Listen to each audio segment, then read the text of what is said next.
नमस्कार मित्रों, हम लोग कई बार बहुत खुश हो जाते हैं कि बस हमने दुनिया फतेह कर ली और हमने एक ऋषि सुनक के प्रधानमंत्री बनने पर वो जश्न भारत में हमने मनाए कि जैसे उसी ब्रिटिश साम्राज्य पर हमारा कब्ज़ा हो गया है, जिस ब्रिटिश साम्राज्य के हम एक बरसों तक, शताब्दी, डेढ़ शताब्दी, 2 शताब्दी तक हम उनके अधीन रहे और अब ये लगता है कि जैसे हमने उनको अपने अधीन कर लिया। इस तरह का एक एहसास सा आम भारतीय के मानस पर अंकित हो गया था। और उसके बाद जब ऋषि सुनक जब गए मंदिर में और मंदिर में जाकर उन्होंने जब पूजा अर्चना की, तो उसके बाद तो लगा कि बस अब तो ये है कि सनातन धर्म की भी जय जयकार विश्व भर में होगी। और वो इतनी चर्चा हमने इतनी उभार कर रख दी कि स्वयं ऋषि सुनक को ये स्पष्टीकरण देना पड़ा, भाई मैं जिस देश में रहता हूँ मैं सबसे पहले उस देश का हूँ।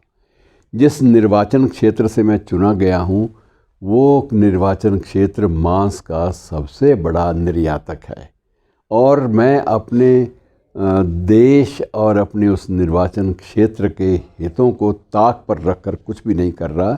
ये मेरी निजी आस्थाएं हैं जिनके बूते पर मैं मंदिर भी जाता हूँ, पूजा अर्चना भी कर लेता हूँ, कोई समारोह हो मैं मना लेता हूँ, लेकिन इसका अर्थ ये नहीं लिया जाना चाहिए कि मैं कहीं भी अपने देश के हितों के विरुद्ध जाने के लिए छटपटा रहा हूँ।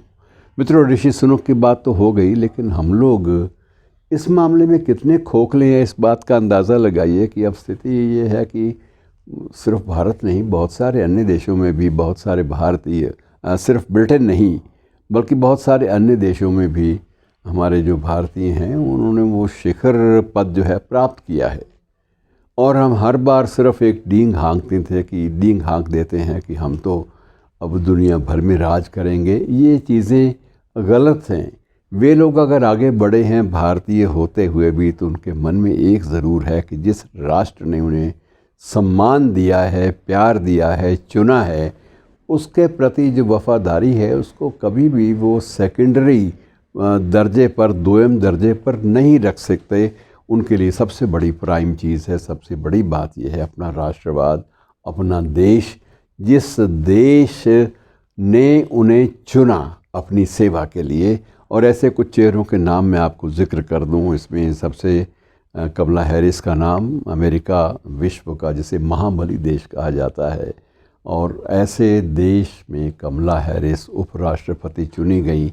और अब चर्चा ये भी अभी चल रही है कि हो सकता है कि अगली बार उन्हें ही उनकी पार्टी राष्ट्रपति पद के लिए भी खड़ा कर सकती है।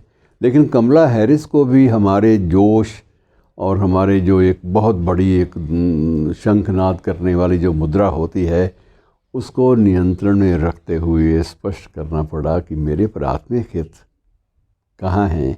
और यद्यपि वो ये भी जानती हैं, वो अपने घर में इडली डोसा बनाती हैं क्योंकि उनका संबंध कमला हैरिस का दक्षिण भारत से है और दक्षिण भारतीय हैं, तो दक्षिण भारतीय व्यंजनों में वो पूरी तरह पारंगत हैं।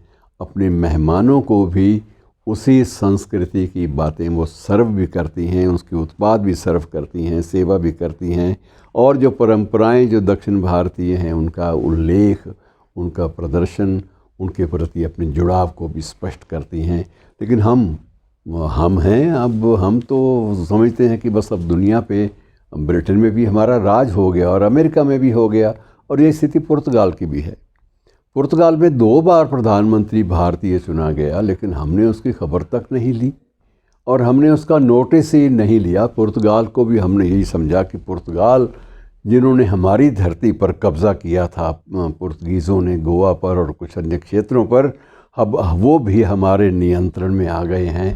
तो ये एक प्रकार से जो अति उत्साह है, वास्तविक परिस्थितियों से आंख मूंद कर पैदा हुआ अति उत्साह, ये कई बार क्षति भी पहुंचाता है राष्ट्रीय हितों को, और साथ साथ हमें भी ये सोचने पे मजबूर भी करता है कि हमने उस पुर्तगीज़ प्रधानमंत्री का कितना नोटिस लिया, कितना सम्मान उसे दे लिया। कमला हैरिस को तो हमने उसको चर्चा में बांध लिया, डोसा, इडली और सारी बातें दक्षिण भारतीय पृष्ठभूमि, और ऋषि सुनक को भी ये भी कह दिया कि भारत का दामाद है, और उस ढंग से हमने उसको प्रस्तुत किया मानो अपने देश के हित सारे के सारे ताक पर रख कर स्वदेशी मुद्रा में जुड़ जाएगा। तो ये स्थितियां कुछ ऐसी हैं जिनसे बचना चाहिए मित्रों। अति उत्साह कभी भी लाभप्रद नहीं होता। ओवर जॉय जो है उसके स्थान पर आप संतुलित अगर प्रतिक्रिया देंगे तो उसका स्वागत होगा। शुक्रिया।